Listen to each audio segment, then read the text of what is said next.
Did I just hear a cock-a-doodle-doo? Hey, that was my nickname in college.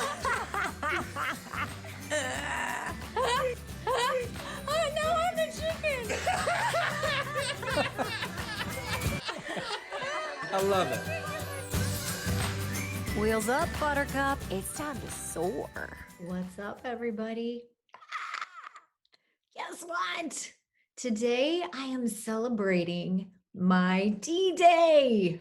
What is my D-Day? That is what I call my disability day. 30 years ago, May 23rd, 1990, I was in a car accident that paralyzed me from the chest down. 30 years, that's a long time to be sitting on your butt, right?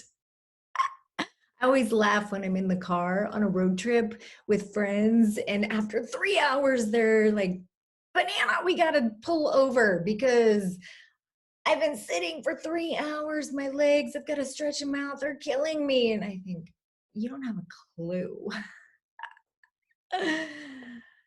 Anyway, today I'm going to try to celebrate.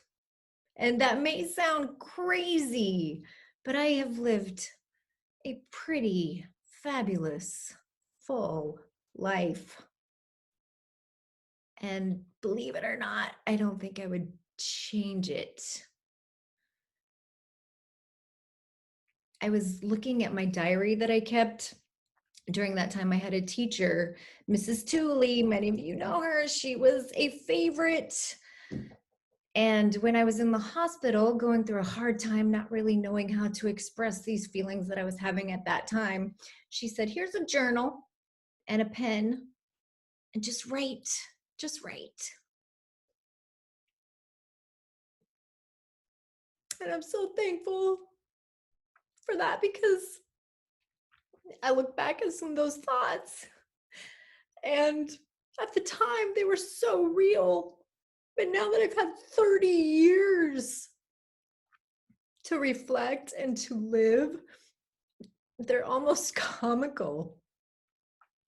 One of my biggest fears at that time, as a young girl who was popular and pretty, and all the boys were calling to take out on dates, and my hormones were raging, and at that time, people were starting to couple up. I wrote in my diary that I was afraid that nobody would ever want to love me. Who would ever want to fall in love with a paralyzed person?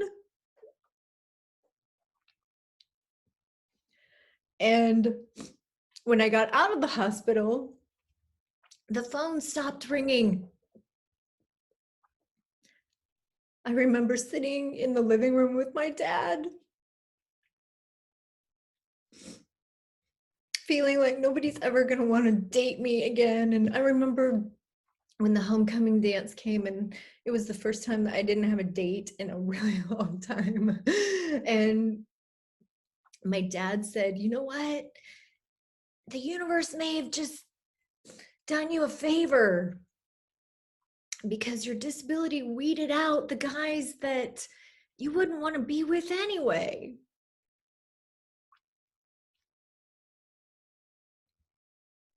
But I always thought that in the back of his mind, even though he was a dad and he said that to me, that maybe in the back of his mind that he had this little inkling, like, oh, she might have to settle, or maybe loosen her standards a little bit. I guess I equate it to, sometimes you'll be walking down the street and you'll see a couple and you'll think, they're not quite matched. Or you'll be in a restaurant and you'll see this really, really gorgeous woman, and then you see this person that's 40 years older than her, and you think, I don't know, there's something weird there. And anyway, I guess they're matched for them. But anyway, so I think maybe in the back of his mind, he thought, oh, she might have to loosen her standards a little bit. But that's not what happened. Because 30 years later, I can tell you that I not only met the man of my dreams, he's far better than I ever imagined.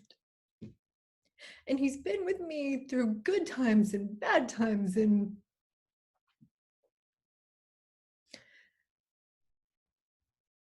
I think the reason that I attracted him was because I was deeper.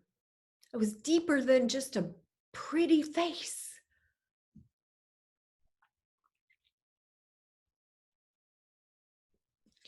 Jason and I, we were on vacation this past summer, and I was drawn to this vase. I was drawn to it.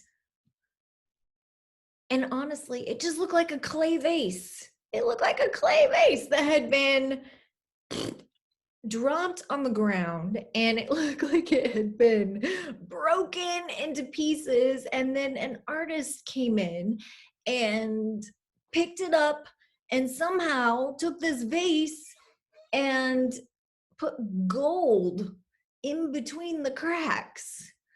And I just thought it was so beautiful.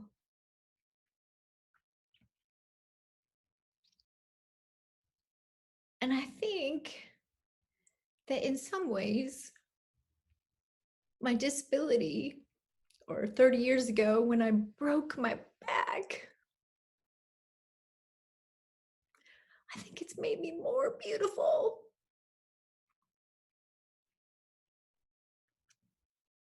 Because it's helped me find appreciation, gratitude. It's helped me dig deep to find determination, perseverance, resilience. Oh gosh, I could talk for hours about the lessons I've learned. Imagination. I mean, the beauty that's come from being disabled. It's profound. So I guess my message is maybe I'm more beautiful for having been broken.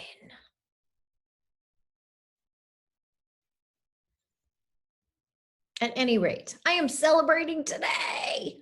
And I was planning on going skydiving.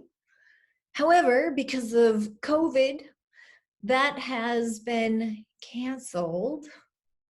So instead, I am taking an online course because I am a continuous learner and I am an online education junkie these days. So that is what I'm going to do.